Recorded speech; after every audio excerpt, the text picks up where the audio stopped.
Well, hi guys and gals, it's me George, the Shade Tree Fix-It Man, and yeah, well, you saw the video I put up yesterday of picking up my lumber, and I went in the house around 3 o'clock or something like that, had a bite to eat, and couldn't I couldn't just stay in the house with this lumber out here, so I came out and I framed up one wall and got the siding on one wall. Of course, it's going to need to be trimmed off, and the first door will get hung on that side. That's where the glass door is going to go. But yeah, I thought I'd bring you along and you can watch me frame up the other side and do some siding. So hold on to your hats, because here we go.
Well, you got the idea. I'll bring you back when it's all done. And you may wonder why I'm putting it on at a 45-degree angle like that. It looks cool, that's one thing, but that's not the main reason. The main reason is everything is in a square here, and there are no triangulations. And if you remember your lessons from algebra, a triangle is the strongest, what's the word I want? It's the strongest structure. And so by doing this, we're making it into a triangle in the front, and that'll keep it from racking on the front. Everything else, all the siding on this has been vertical originally, with a few horizontal pieces to hold it in place. So there's nothing really to keep it from leaning, with the exception of the posts themselves. And there's already a fair amount of lean in this building. And so I'm trying to keep it from leaning any more than it will, any more than it is. And my cuts are not perfect, but they don't have to be, because this is all going to get trimmed out. And this is rough siding, and it's going to remain rough siding. Once it dries out a little bit longer, this is air dried probably for a year, but it's still fairly damp. Because it has been out in the weather, it hasn't been covered, it hasn't been undercover.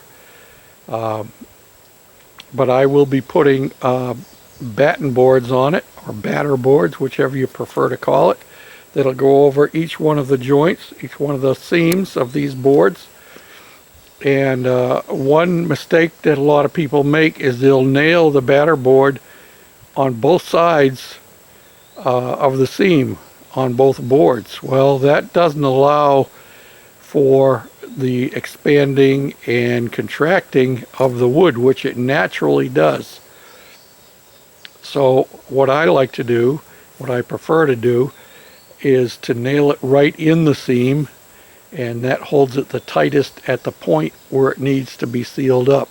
You can do it by nailing it on one side, but then it will eventually curl up more on the opposite side.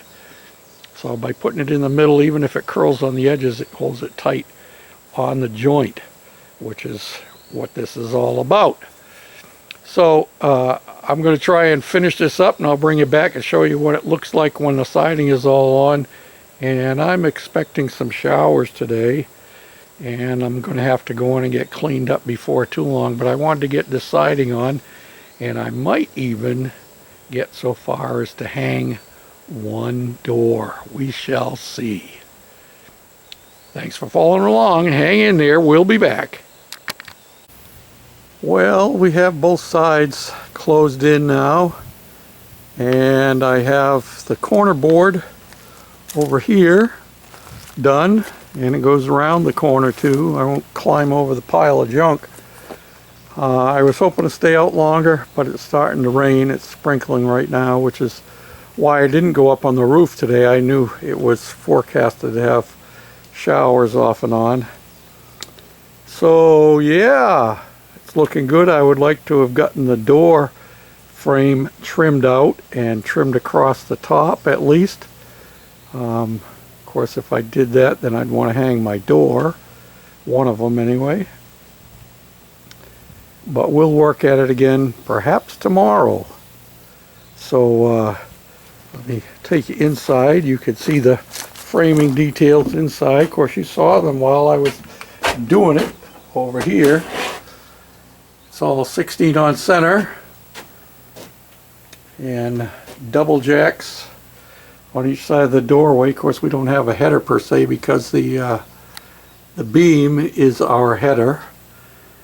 And it'll stiffen up our roof as well. So there you have it.